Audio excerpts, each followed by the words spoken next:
इन्होंने खुद जब मुझसे भत्ता लेने आए मुझसे बोला, नाम लेके बोला पाकिस्तान के सबसे बड़े बिल्डर का, कि मैं उससे जब पैसे लेने जाता था तो मैं उसको बोलता था इनका पेट नहीं बढ़ सकता, बस जितने मांगे उसके आधे दे दो। खाओ कुरान की कसम, तुमने बोला था। मैंने उस बिल्डर का नाम लिया अभी।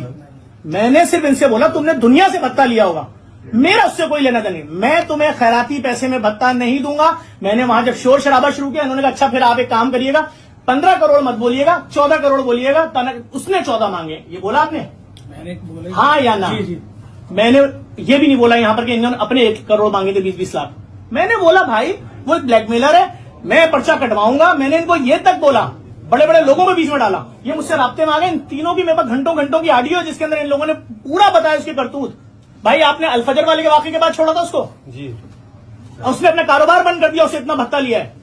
एक नाम नहीं है, अभी इनके मुंह से लिस्टें सुनेंगे आपके। 20 साल का रिकॉर्ड है इनका, ये 20 साल पुराने साथी हैं, 20 साल पुराने साथी हैं। ये 7 दिन पुराना था। इसने कुरान सर पर रख के बोला कि आपको क्या बोला था महमूद ने जाते हुए, कितना पैसे जफर से मांगो जो आप लोगों ने कम करवा के 14 करवाए, बताएं इनको। महमूद ने कितना भत्ता तलब करवाया था मुझसे? उन्होंने कहा था 20-25 क्या 20-25 रुपए करोड़? 20-25 करोड़ मुझे बताया इन्होंने कि उसने 25 करोड़ मांगे तुमसे, मैं तुमसे 14 करवा के आया हूं। मैं तो चुप हूं, तुम मुझे जाते हुए धमकी देते हुए जा रहे हो। जो आ रहा है मुझे धमकी दे रहा है, जो आ रहा है मुझे धमकी दे रहा है। किस बात की था? मैंने क्या गलत किया भाई? मेरी बच्ची मार दो, मैं कुछ नहीं करूं। तुमसे कहा था ना स्टेटमेंट दो, तुम लोगों ने क्यों नहीं दिया उस वक्त? पुलिस बुला रही थी, आओ स्टेटमेंट तो जान छोड़ाओ। तुम सब छुपे हुए थे कि नहीं हमें बचा लेगा बचा लेगा। उसने पहला स्टेटमेंट क्या दिया इनके खिलाफ सर, वीडियो कि मैं शरीफ हूं, ये तीनों वक्ता को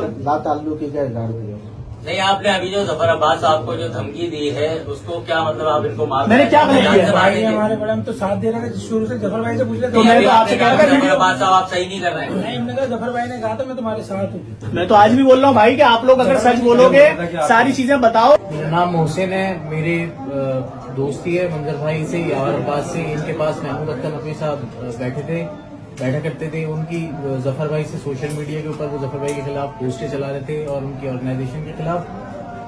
तो उसके बाद जो है वो वहां से चले गए। जब उठकर मंजर भाई के घर से, तो फिर मुझसे मंजर भाई ने कहा कि व्हाट्सएप कॉल पर मेरी कॉल पर जफर अब्बास भाई से बात करा दूं। मैंने उनसे जफर अब्बास भाई से उनकी व्हाट्सएप कॉल पर बात कराई। व्हाट्सएप कॉल पर बात करके मंजर कासिम भाई ने बोला जफर अब्बास साहब से कि आप जो है वो होटल फरहान पर आ जाएं। होटल फरहान पहुंचकर हम साइड में बैठे थे, मंजर भाई ने हमें अलग बिठा दिया था और जफर भाई को साइड में अलग लेके चले गए थे। वहां इनकी कोई बात हुई और फिर जफर भाई ने हमें बुलाया कि यार देखो ये मुझसे जो है वो 14 करोड़ रुपए भत्ते की डिमांड कर रहा है, मैं इस तरीके से पैसे कैसे दूं, मैं एक फलाई काम कर रहा हूं, मैं भत्ता क्यों दूंगा इस तरीके से। मैंने वहां पर मंजर भाई से हैरानी से पूछा कि यार आपने मुझे नहीं बताया था कि आप मुझे जो है वो इस तरीके इस काम के लिए लेकर आ रहे हैं। तो उन्होंने कहा कि नहीं ठीक है, हमें इस काम से महमूद अख्तर नकवी ने भेजा था।